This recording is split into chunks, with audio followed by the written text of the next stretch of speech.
Hello friends, welcome to మీ Aaradhya's kitchen. ఈరోజు నేను ఉసిరికాయ పచ్చడిని మంచి రుచితో పర్ఫెక్ట్ కొలతలతో ఎలా తయారు చేయాలో చూపించబోతున్నాను. ఈ వీడియో మీకు నచ్చితే తప్పకుండా ఒక లైక్ అయితే చేయండి. ఇలా రెడీ చేసిన ఉసిరికాయ పచ్చడిని వేడివేడి అన్నంలోకి ఒక స్పూన్ నెయ్యి వేసుకొని తింటే చాలా చాలా కమ్మగా అయితే ఉంటుంది. ఎవరు కూడా ఒక్క మెతుకు కూడా వదలకుండా తినేస్తారు. సో ఈ సీజన్లో తప్పక ట్రై చేయాల్సిన రెసిపీ అండి ఇది. ఖచ్చితంగా ట్రై చేయండి. ఇంకా లేట్ చేయకుండా తయారీ విధానం అయితే చూసేద్దాం రండి. ఉసిరికాయ పచ్చడి కోసం నేను ఇక్కడ ఫ్రెష్గా ఉన్న ఉసిరికాయలను అయితే 250 గ్రాముల వరకు అయితే తీసుకున్నాను. మరి పెద్ద సైజుగా కాకుండా మీడియం సైజులో ఉండేటట్టు చూసుకోండి.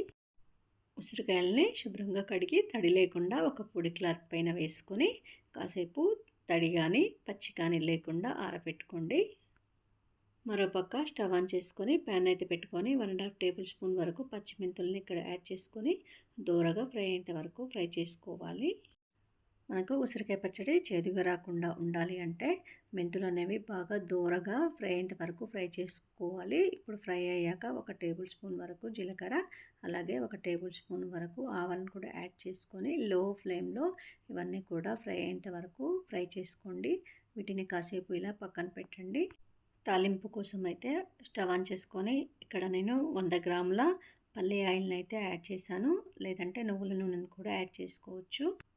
ఫ్లేవర్డ్ ఆయిల్తో పచ్చడి చేస్తే మంచి ఫ్లేవర్ అయితే వస్తుంది పచ్చడికి.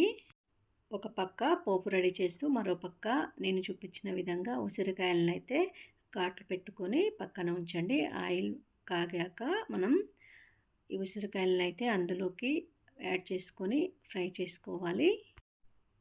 ఎక్కువ పచ్చడి పెట్టే వాళ్ళైతే 2-3 బ్యాచ్ల వారీగా కూడా ఉసిరికాయలని ఫ్రై చేసుకోవచ్చు. నేను ఇక్కడ ఒక బ్యాచ్కే నాకు సరిపోయింది. ఎందుకంటే పావు కేజీ తీసుకున్నాను కాబట్టి ఎక్కువసేపు ఫ్రై అవుతే విటమిన్స్ అనేవి కోల్పోతాయి కాబట్టి ఒక 2 to 3 మినిట్స్ ఇలా ఫ్రై చేసుకుంటే సరిపోతుంది.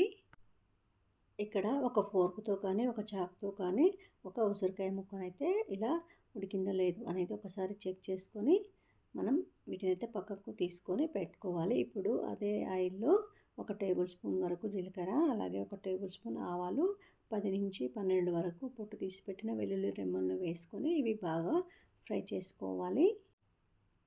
ఇక్కడ ఎల్లిపాయలు కొంచెం ఫ్రై అయ్యాక టేస్ట్ కోసం 3-4 ఎండుమిరపకాయలు కూడా యాడ్ చేసుకొని అవి కూడా దోరగా ఫ్రై అయ్యేంత వరకు ఫ్రై చేసుకోండి.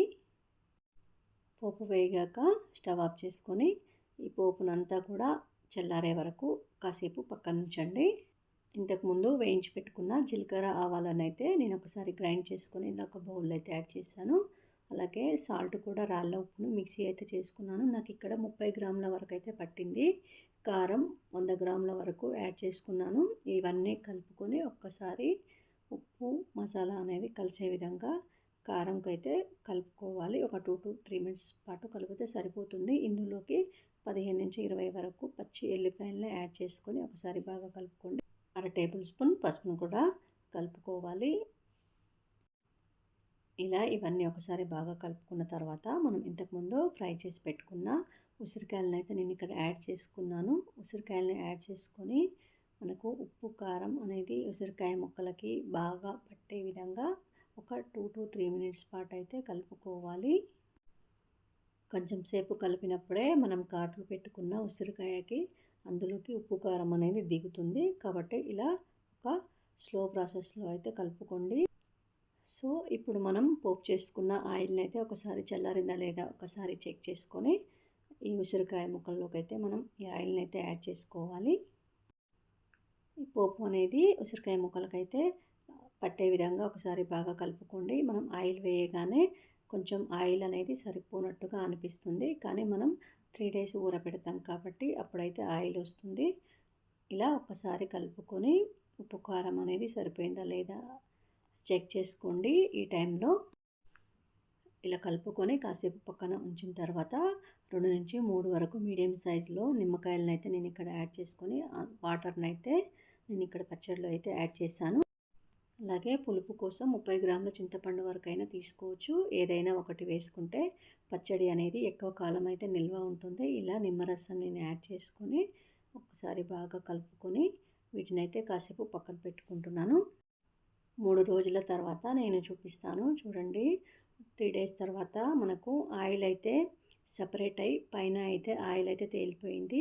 ఒకసారి బాగా కలుపుకొని ఇలా ఉప్పు కారం అనేది మళ్ళీ కూడా చెక్ చేసుకోండి. సాల్ట్ అయితే కొంచెం తగ్గుతుంది.